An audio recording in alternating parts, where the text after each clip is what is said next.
Assalamualaikum warahmatullahi taala wabarakatuh.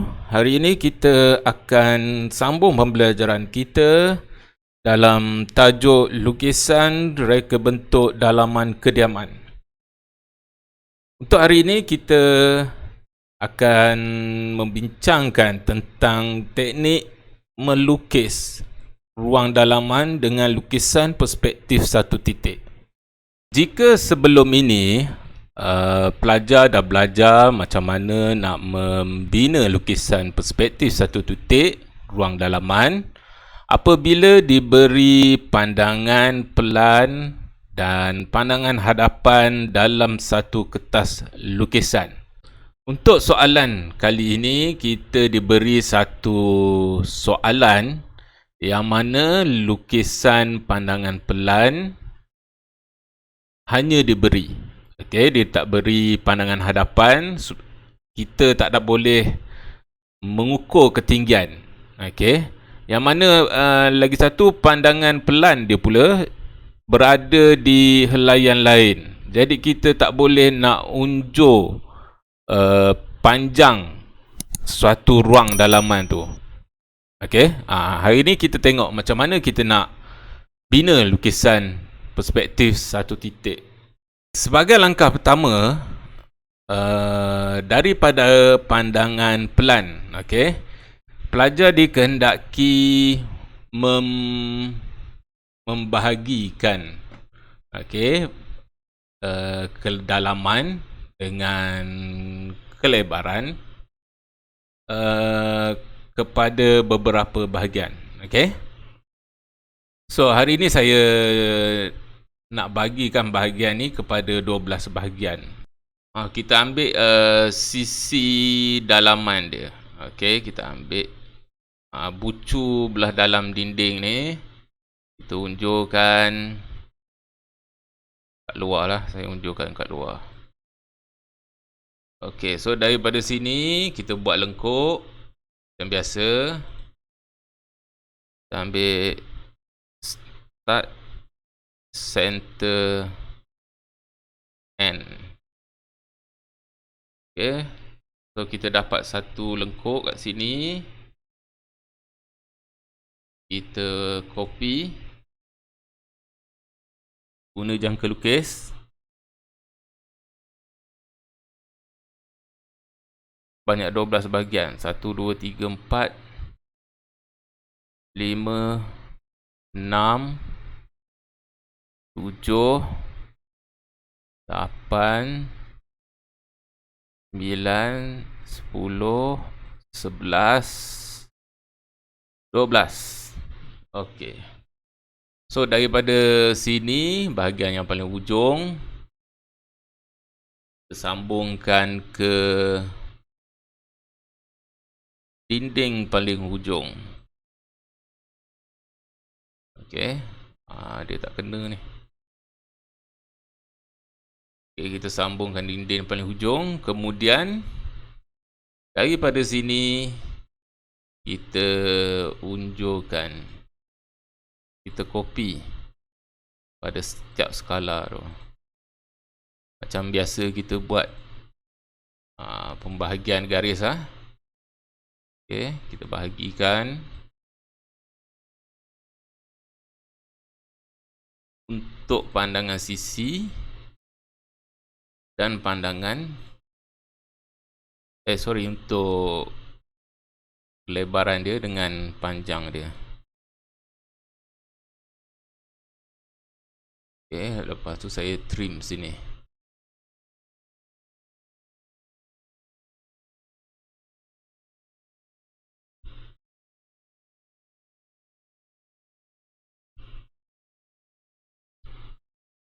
Okay, selesai untuk kedalaman dia. Kita buat dia punya, bahagikan dia punya panjang dia pula. Ambil sisi dalam, bahagikan kepada 12.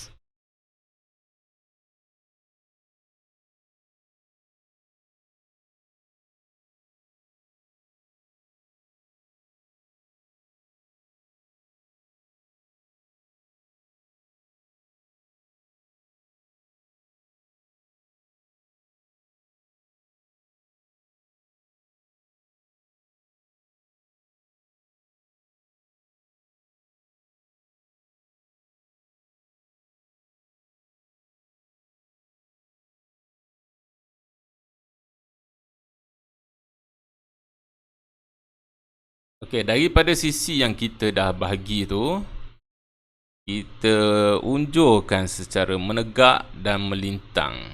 Okey. Ini menegak. So, tujuan kita buat benda ni adalah untuk membahagi ruang dalaman kita tu supaya mudah kita untuk kita melukis nanti.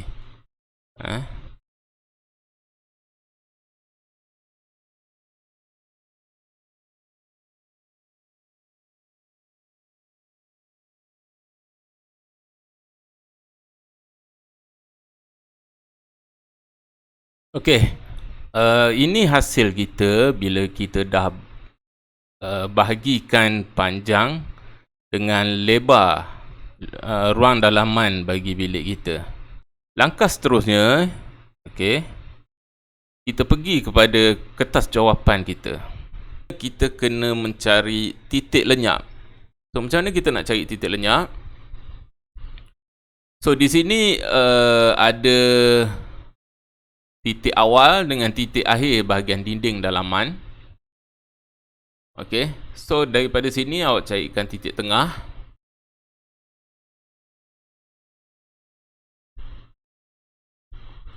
So, titik tengah ni adalah kita punya titik lenyap. Titik tengah yang bersilang dengan garisan ufuk. Okey, kita dapat titik lenyap dekat sini. Okey, so saya tandakan titik lenyap sini.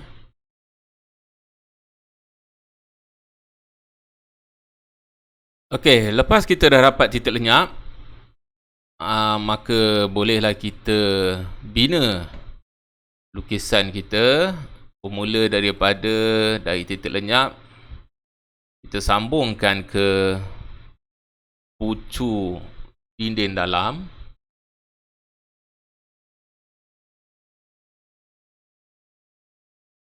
Okey, so kita dah dapat. Daripada sini, langkah seterusnya, okey, daripada garisan titik lenyap ini, kita panjangkan dia sehingga ke ruang luar. Okey, sini saya extend. Okey, saya panjangkan dia. Okey, awak dah dapat dah kat sini.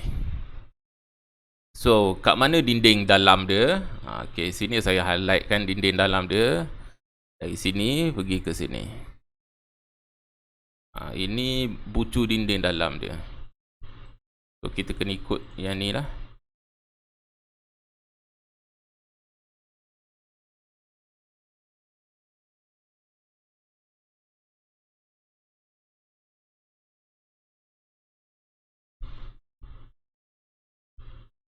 Okey, sometimes kita tak dapat tepat pada bucu petak ini.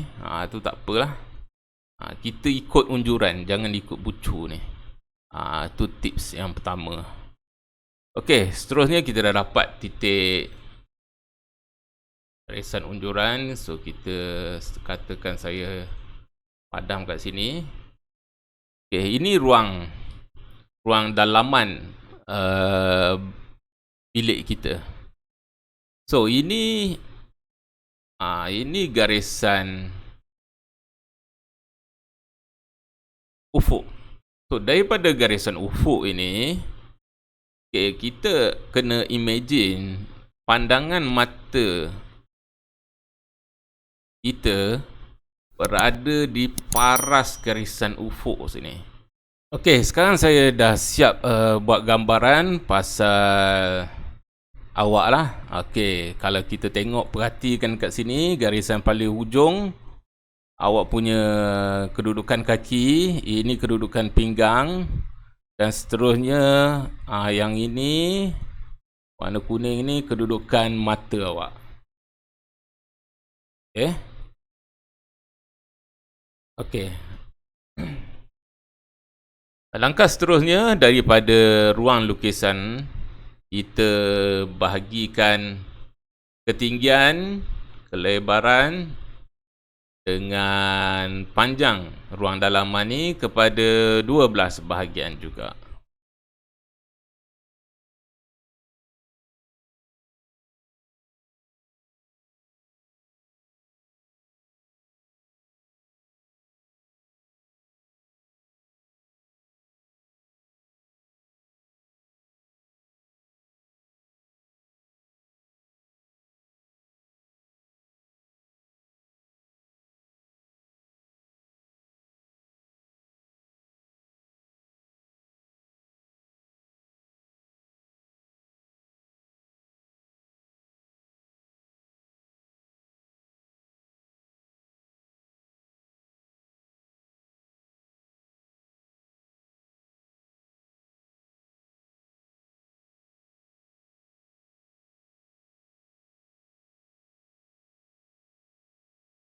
Okey, pelajar sekalian, di sini saya dah bagi ketinggian ruang dalaman dengan panjang ruang dalaman kepada 12 bahagian. Okey, start daripada sini, saya sambungkan garisan apa ni yang saya dah bagi ni kepada titik lenyap.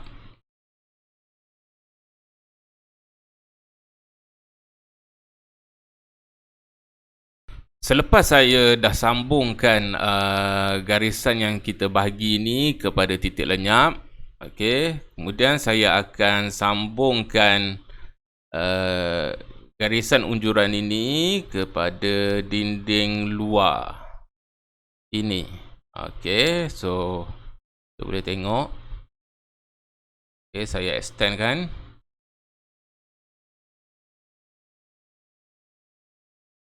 Okey, selesai dekat sini. Okey, yang kemudian kita buat yang bahagian ketinggian dia pula. Okey.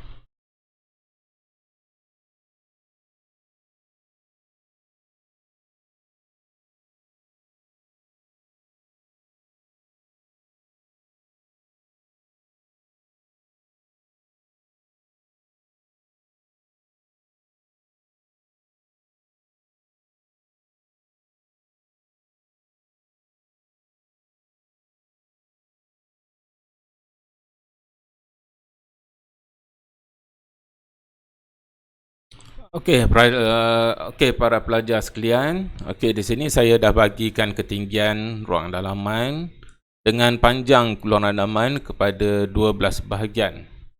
Okey, seterusnya kita kena bahagikan bahagian kelebaran dia pula. Okey, so nak bagilah bahagian kelebaran, awak teruskan buat macam tadi ataupun kita buat kaedah satu lagi.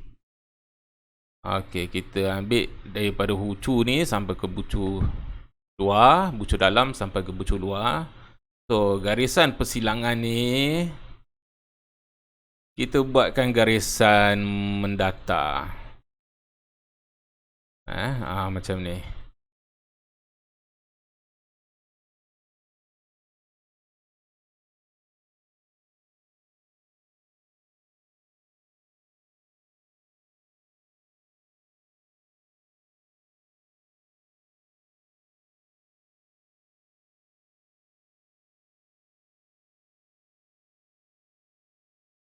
Okey. Nah, kita dah dapat pembahagian menegak dengan melintang pada ruang dalaman. So, seterusnya bolehlah kita melukis. Okey. Kat sini kita kena tengok ini bayangan bayangan penghuni bilik ni. Okey, dia punya ketinggian dia.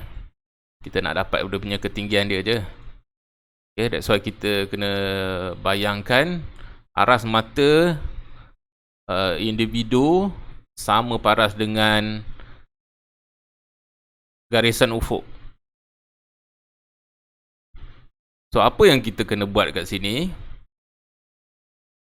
Daripada lukisan plan yang diberi ni, okay, kita mulakan dengan membina pintu dia dulu.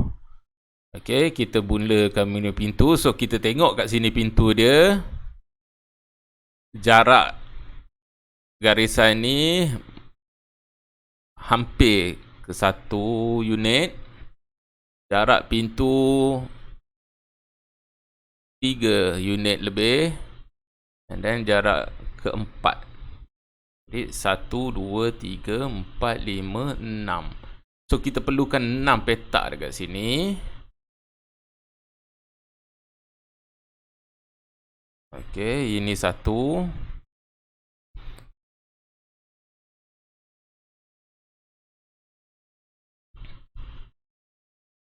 Okey, kita ambil belah dalam sikit. 1, kita buat garisan menegak. And then petak ke 1, 2, 3, 4. Antara 4 dengan 5.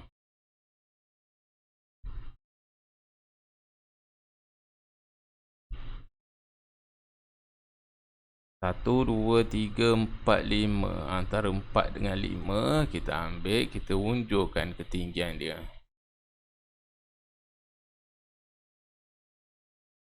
Okey. Kemudian kita tengok paras. Paras individu. Okey, daripada paras individu, kita boleh imagine ketinggian pintu tu mungkin paras sini. Dia tak sampai ke sini. Okey. Paras atas sikit lah. Okey, so ini garisan ketinggian dia. Ketinggian pintu dekat sini. Okey, daripada sini kita unjurkan ke titik lenyap.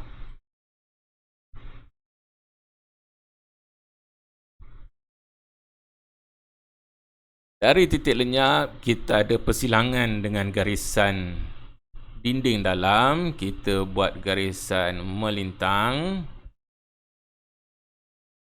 Daripada garisan melintang ini, kita pergi ke titik lenyap.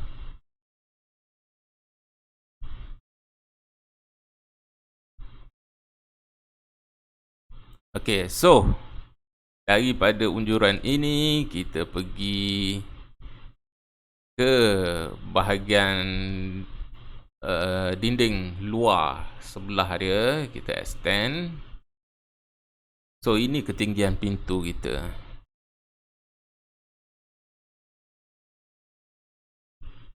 So ini pintu kita lah. Okey, boleh? Okey, kemudian macam biasa, kita buat dia punya frame pintu. Lukisan ni awak agak-agak lah. Asal dia lukisan ni dia lakaran, dia bukan technical drawing je lukisan. So kita unjurkan frame pintu. Okey, so daripada sini kita agak ketinggian.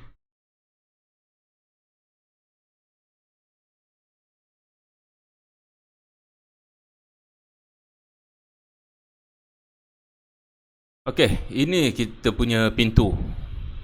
Seterusnya kita bina tingkap.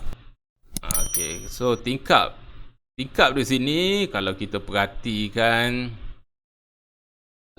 tinggi tingkap ni.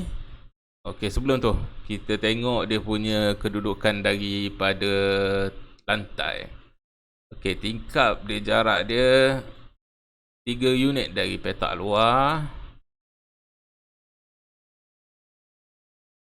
4, 5, 6, 7, 8, 9. Okey, 9,5. Daripada 3,5 ke 9,5. So jadi dari sini kita tengok petak dia 2,5 ke 4, 5, 6, 7, 8, 9,5. Hanya ketinggian. Kita ambil dari bawah ketinggian tingkat biasa ni paras pinggang. So paras pinggang kita ambil. So daripada sini kita unjurkan, katakan sini pinggang dia, kita unjurkan ke sini.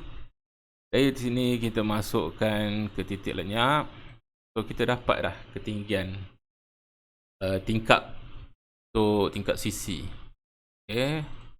So ini kita unjurkan ke atas. Extend.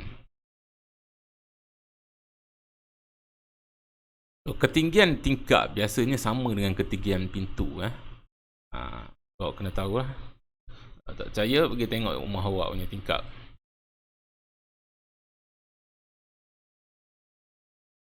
So daripada sini saya trim.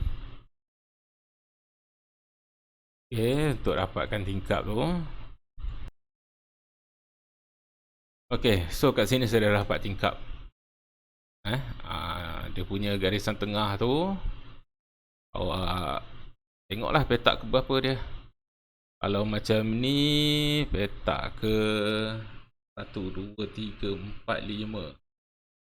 5,5.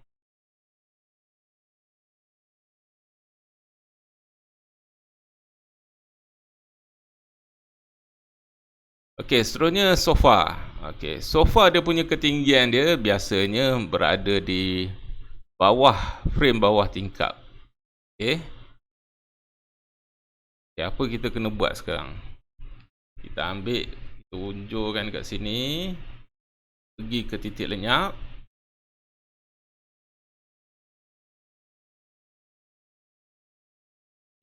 Okay, daripada titik lenyap, persilangan dengan dinding dalam tu, kita buat garisan melintang untuk dapatkan ketinggian sofa tu. Okey, selepas buat ketinggian ini, kita cari dia punya panjang sofa tu.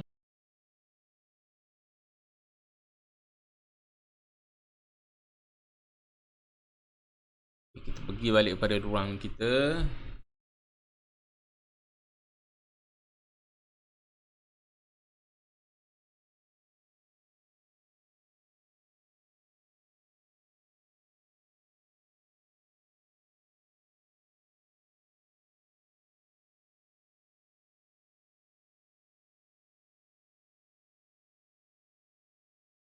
Okey, daripada titik lenyap ini, kita unjurkan ke garisan luar. Stand. So, kita dapat dia punya sampai sini. Okay. So daripada sini kita boleh dah lukis dia tebal dinding dalam dia. Tebal apa nama? Sofa belah dalam dia. Okay, so daripada sini apa lagi kita nak tengok? Ukur. Okay, kita ukur dia punya kotak. Dia punya lebar sofa ini dalam 3 unit.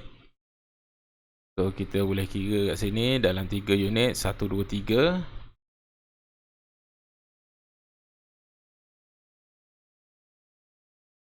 Okey, dari buku ini kita kira 3 unit. So kita boleh dapat dia punya ketinggian penuh sofa tu lah. Kita kena unjur tepat.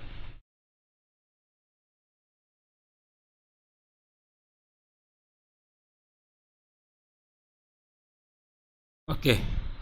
Tengok paras. Macam mana kita nak letak dia punya sofa bahagian bawah. Dia sofa ada bentuk L. Kita tengok paras lutut. Individu kita unjurkan kat sini. Kita pergi ke titik lenyap.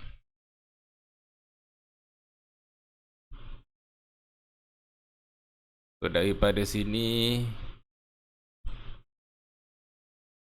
kita bawakan ke sini.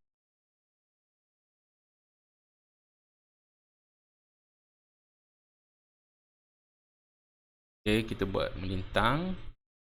So daripada lintang tu kita unjurkan ke titik lenyap.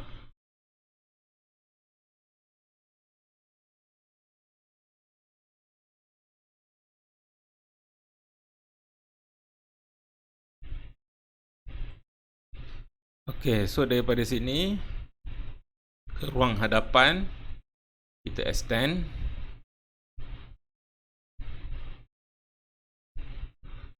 Okay, daripada sini kita unjur secara melintang.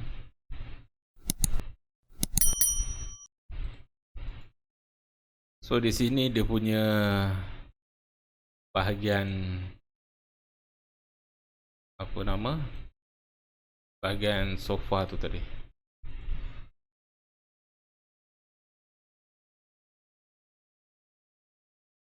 Okay, kita tengok panjang arm dia, armrest dia, kanan kiri dalam 1 unit.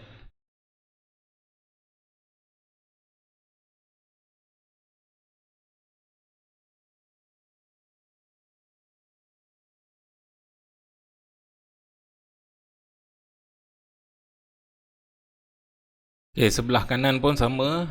Ketinggian armrest dia dalam 1 unit.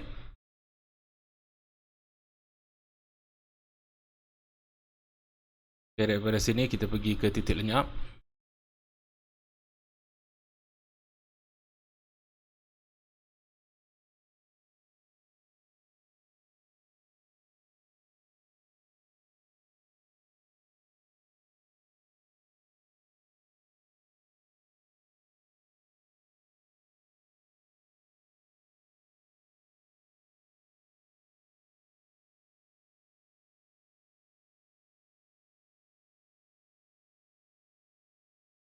Okay, so kita hiddenkan garisan unjuran, maka kita dapatlah apa nama sofa kita ni. Ada satu lagi garisan tak siap, siapkan.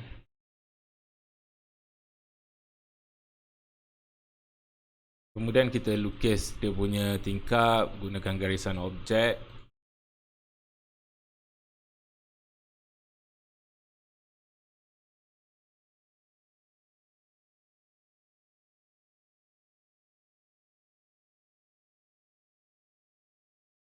So kemudian kita lengkapkan lukisan kita, dia punya perincian dia. Okey. So untuk yang lukisan kaedah kedua ni, perincian dia tak begitu tepat lah. Sebab kita gunakan konsep lakaran dekat sini.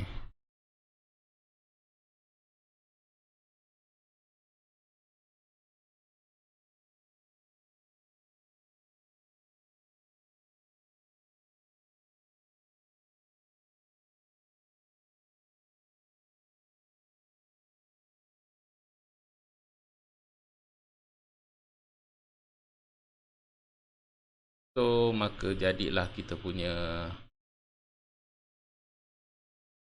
reka bentuk dalaman kita.